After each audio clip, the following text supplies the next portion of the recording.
Youth action committee Sindh जा अॻवान जेके आहिनि उन्हनि अलामती बुख हड़ताल कई आहे। दयामीर डैम ऐं बाछा डैम जेको आहे उहो सिंधू दरिया ते अॾियो पियो वञे।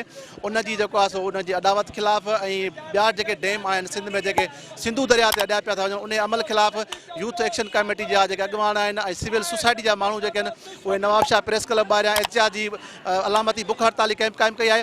अचो त उन्हनि अॻवाननि सां ॻाल्हि ॿोल कयूं त उनजो छा चवणु आहे। ही तकरार अॼु खां कोन्हे को 1859 खां वठी 1819 ताईं हिननि 11 कैनाल सिंधु दरिया जे मथां ठाहिया आहिनि। उनजे करे असीं चऊं था बाबा हाणे जेकॾहिं तव्हां डैम ठाहिण जी ॻाल्हि था करियो त समुंड सिंध जी ज़मीन गिड़काईंदो थो वञे। तव्हां जेकॾहिं हाणे डैम ठाहींदो त जेका ज़रई ज़मीन आहे जेका आबाद थींदड़ ज़मीन आहे उहा बि बंजर बणिजी वेंदी। उनजे करे सिंधी क़ौम कॾहिं बि सिंधु दरिया जे मथां डैम क़बूल नथी करे ऐं माज़ी में असांजो सिंधी क़ौम जो इहो ई मौक़िफ़ रहियो आहे। ऐं हाणे बि नवाबशाह प्रेस क्लब ते असीं अलामती बुख हड़ताल ते वेठा आहियूं ऐं असीं हीअ सबूत सिंधी क़ौम इहा सबूत ॾेई वेठी आहे त बाबा सिंधु दरिया जे मथां असांखे को बि डैम क़बूल कोन्हे को। असां काफ़ी वक़्त खां सरापा एतिराज आहियूं, रोडनि रस्तनि ते आहियूं। असांजी डिमांड हिकु ई आहे त सिंधु दरिया ते को बि डैम सिंधी माण्हू कतई बि क़बूल न कंदा।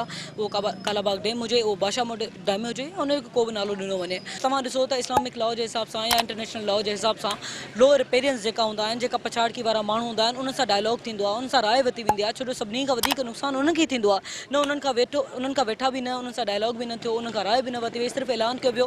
छा असां वटि एक्सपर्ट्स न आहिनि, छा असां वटि पॉलिटिकल पार्टीज़ न हुयूं? उन्हनि खे नज़रअंदाज़ करणु हिकु सिंध दुश्मन रवैयो ई आहे। इन करे असां सरापा एतिजाज आहियूं। छो जो 80% असांजी ज़राअत उहा पाणी ते आहे। ज़मीनूं बंजर आहिनि, माण्हू ख़ुदकुशियूं करे रहिया आहिनि। दरिया जो पाणी समुंड में न वञण करे लखनि जी तइदाद में बदीन ऐं ठटे जूं ज़मीनूं तव्हां ॾिसो समुंड गिड़काए चुको आहे। ऐं अहिड़ो वॾो ऐलान करणु असां सिंध दुश्मन सम्झूं था। असांजो मुतालबो इहो ई आहे त असीं सिंधु दरिया जे मथां को बि डैम क़बूल नथा कयूं। बादशाह डैम हुजे या कालाबाग डैम हुजे, सिंध में ऑलरेडी पाणी जी इलाही खोट आहे। सो 80% आवाम जेका आहे असां ज़राए ते गुज़र सफ़र करे थी ऐं अॻु में ई ज़मीनूं बंजर थी चुकियूं आहिनि। असीं सम्झूं था त वफ़ाक़ी सरकार लॉकडाउन जो नाजाइज़ फ़ाइदो वठंदे उन्हनि इहो सोचियो त सिंध जा माण्हू हिन आलमी वबा जे ख़ौफ़ खां पंहिंजे घरनि में वेही रहंदा। पर असीं इहो वाज़ह कंदा हलूं त जॾहिं सिंध जो मसइलो अची वेंदो त सिंध जे मसइले ते कॾहिं बि सिंध जो गैरतमंद पुटु, सिंध जूं नियाणियूं कॾहिं पंहिंजे घरनि में न वेहंदियूं। अॼु बि सरापा एतिराज आहिनि। जेसि ताईं हू पंहिंजो फ़ैसिलो वापसि नथा वठनि ऐं उनजी तामीरात खे नथा रोकनि तेसि ताईं सॼी सिंध सरापा एतिराज।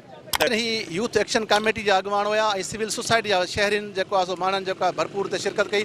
उन्हनि जो चवणु आहे त सिंध जेका आहे असांजी माउ आहे ऐं सिंधू दरिया ते को बि जेको डैम जेको आहे बाछा डैम हुजे, दयामीर डैम हुजे या कालाबाग डैम हुजे, को बि डैम जेको आहे असीं जेको आहे उहो ठहणु न ॾींदासीं। ऐं जेकॾहिं अहिड़ा ई जेकॾहिं बंदि न कयूं हरकतूं त सिंधी जेके आहिनि उहे सिंध जा जेके सबाजला जेके आहिनि उहे सॼी सिंध में जेके सरापा एतिजाज हूंदा। कैमरामैन मोहम्मद आज़म भट्टी सां गॾु रहीम लाशारी, अवामी आवाज़ TV। विजिट कयो अवामी आवाज़ मीडिया ग्रुप जी वेबसाइट awamiawaz.pk।